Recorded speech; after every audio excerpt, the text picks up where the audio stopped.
An object is placed near a concave mirror between the center of curvature and the focal point. So you want to draw a ray diagram for this object to determine if the image is real or virtual, upright or inverted, and larger or smaller than the object. So we're going to draw a few rays coming from the top of the object going toward the mirror. The first one is the P ray. So from the top of the object, where the tip of the arrow is, draw a line that is parallel to the axis, heading toward the mirror. When it reflects off the mirror, it goes through the focal point. So that's your P ray. The next one is the F ray, which goes from the top of the object, goes through the focal point until it hits the mirror. When it reflects off the mirror, it reflects parallel to the axis.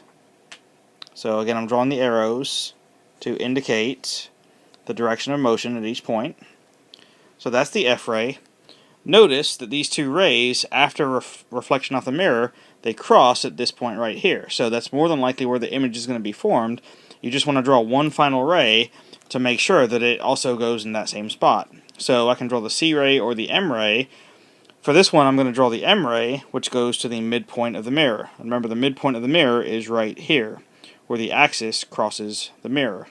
So for the M ray, go from the top of the object down to that point, and this one reflects at the same angle to the normal. So whatever angle this is above that axis, you want to reflect it at that same angle below the axis.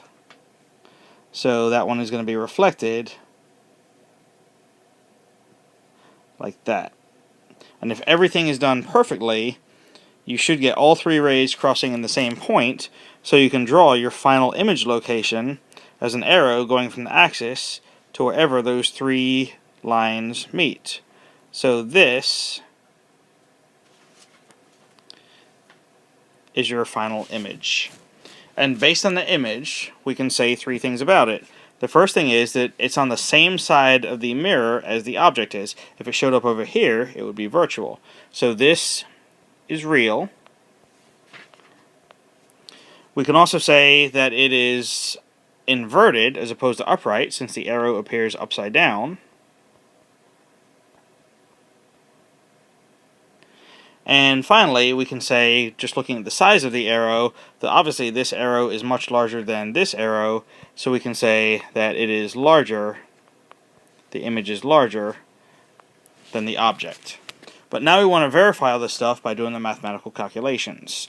So the numbers that are given are that the mirror has a focal length, f, equal to 20 centimeters.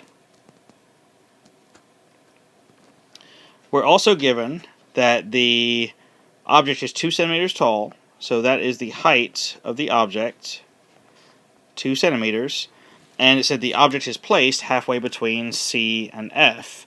So if we know that the focal length, which is this distance, is 20 centimeters, the C is double that distance, the R, which is the distance to C, is double that, which is 40 centimeters. So if this is 20 and this is 40, and this is halfway between those, that means the object distance from here to the mirror is got to be 30 centimeters. So the DO equals 30 centimeters. So those are the three things that are given. So in part B, we want to find the image distance. So we're going to take the mirror equation, that's the 1 over DO plus 1 over DI equals 1 over F, and rearrange it for 1 over DI. So 1 over DI equals 1 over F minus 1 over DO.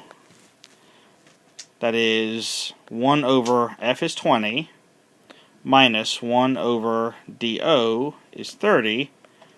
1 over 20 minus 1 over 30 is equal to, you have to find the common denominator, which in this case is 60. So it's going to be something over 60 minus something else over 60. And the 20 goes into 60 3 times. 3 times 1 is 3. And the 30 goes into 60 2 times. 2 times 1 will give you a 2. So 3 over 60 minus 2 over 60 is equal to 1 over 60. Since that is what 1 over di is equal to get di, you just take the reciprocal. So di, the distance of the image, is 60 centimeters. For part C, the magnification. The equation for the magnification is m is equal to negative di over do. That's negative di, which was 60, divided by the do, that was what was given originally, which is 30. So negative 60 divided by 30 is equal to a magnification of negative 2. A magnification does not have units, since the di and the do both have units of length, which cancel out. So the magnification is negative 2. Now from these two numbers, we can tell the three things about the image. The first thing to note is that the image distance was a positive number, and whenever the image distance is positive, that means that the image is real. So that matches what we got up here. The second thing we can note is whether the magnification is positive or negative. And since the magnification is negative, that implies that the image is inverted. So that also matches what we got up here. And the third thing is the numerical value, ignoring the negative sign if there is one, just focus on the actual number. If that number is bigger than 1, which it is in this case, the image is larger than the object. If the number was less than 1, then the image would be smaller than the object, and if the number is exactly equal to 1, then the image is the same size. So since in this case the image is larger, that also checks out with what we had above. So everything checks out for this one, so we can just move on to part D, which is asking for the height of the image. The other equation for magnification is that it equals hi over ho, the height of the image over the height of the object. And if you rearrange this for the height of the image, just multiply both sides by ho.